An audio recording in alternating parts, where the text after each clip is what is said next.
Assalamualaikum warahmatullahi wabarakatuh. Perkenalkan, nama saya Siti Miftahul Jannah, perwakilan dari kelompok 8. Dengan video ini kami akan menyampaikan materi kami mengenai sistem isi manajemen berbasis data.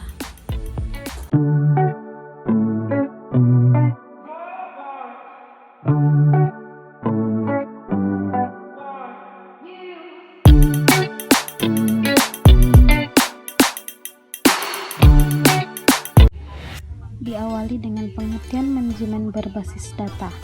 Manajemen berbasis data merupakan sistem perangkat lunak yang memungkinkan pengguna basis data atau data user untuk memelihara, mengontrol, dan mengakses data secara praktis dan efisien.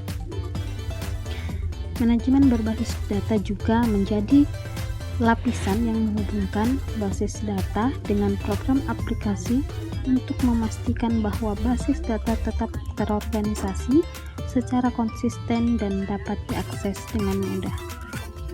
Materi yang kedua yaitu abstraksi data, sistem manajemen berbasis data.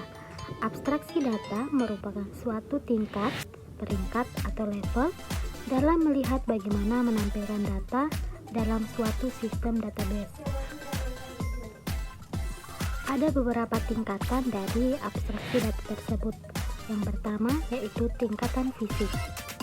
Tingkatan ini merupakan peringkat terendah dari abstraksi yang mendeskripsikan bagaimana data sesungguhnya disimpan dalam media penyimpanan fisik seperti hard disk, pita magnetik, dan lain sebagainya. Tingkatan kedua yaitu tingkatan logika. Peringkat yang lebih tinggi dari peringkat fisik yang mendeskripsikan data apa yang disimpan di basis data dan hubungan apa yang ada antara data-data tersebut. Peringkat terakhir yaitu peringkat pengguna. Dalam peringkat ini merupakan peringkat tertinggi dari abstraksi. Meskipun peringkat logika sudah cukup sederhana, namun pada basis data yang berukuran sangat besar, kompleksitas masih dijumpai karena banyaknya jenis data dan informasi yang tersimpan pada basis data. Model data sistem manajemen berbasis data. Ada 6 model yang terdapat dalam sistem manajemen berbasis data. Yang pertama yaitu model IRD, model data diagram hubungan entitas, dibuat berdasarkan anggapan bahwa dunia nyata terdiri atas koleksi objek-objek dasar yang dinamakan entitas. Model yang kedua yaitu model basis data relasional. Model basis data relasional menggunakan sekumpulan tabel berdimensi 2 yang merupakan tempat data tersebut disimpan. Model yang ketiga yaitu model basis data hierarkis. Model ini sering dijabarkan dalam bentuk pohon yang menunjukkan one to one. Model keempat, model basis data jaringan. Dalam model jaringan, tiap entiti dapat mempunyai banyak induk atau banyak anak, sehingga model ini mendukung hubungan many to many. Model berikutnya, model basis data berbasis objek. Model basis data berbasis objek menggunakan pesan dan objek untuk mengakomodasi jenis data baru dan menyediakan pengembangan penanganan data. Model yang terakhir yaitu model basis data lainnya. Model data berorientasi objek adalah model data lain yang saat ini mulai populer.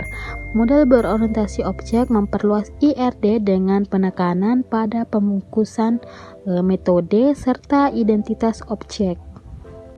Instan dan skema sistem manajemen berbasis data. Basis data mempunyai informasi yang berubah setiap saat dengan menyisipkan atau menghapus informasi ke dalam basis data. Kumpulan dari informasi yang disimpan dalam basis data dalam suatu saat tertentu disebut sistem basis data, sedangkan hasil desain dari basis data disebut skema basis data. Administrasi basis data. Administrator basis data merupakan orang yang memiliki tanggung jawab penuh pada sistem basis data. Salah satu alasan untuk menggunakan DBMS adalah untuk mendapatkan kendali terpusat pada data maupun program yang mengakses data-data tersebut. Independensi dan bahasa sistem manajemen berbasis data. Independensi data adalah kemampuan untuk memodifikasi skema di satu level tanpa mengubah skema di level selanjutnya yang lebih tinggi. Kemudian, sistem basis data telah menyediakan bahasa untuk mendefinisikan basis data dan memanipulasi basis data untuk melakukan operasi-operasi tertentu pada basis data tersebut. Pengguna basis data. Terdapat 4 tipe yang berbeda dari pengguna basis data, yang dibedakan berdasarkan bagaimana caranya mereka berinteraksi dengan sistem data. Yang pertama yaitu net user atau pengguna yang paling tidak mahir. Mereka berinteraksi dengan basis data dengan menggunakan program-program aplikasi yang telah ditulis sebelumnya. Yang kedua yaitu pemrogram aplikasi, adalah profesional di bidang komputer yang menulis program aplikasi tersebut. Yang ketiga, pengguna canggih berinteraksi dengan sistem tanpa menulis program. Mereka mengakses basis data menggunakan bahasa query. Mereka mengirim query-query yang ditulis dengan SOL ke query processor yang fungsi utamanya adalah untuk memecah pertanyaan-pertanyaan di ML menjadi instruksi-instruksi yang dipahami sistem basis data.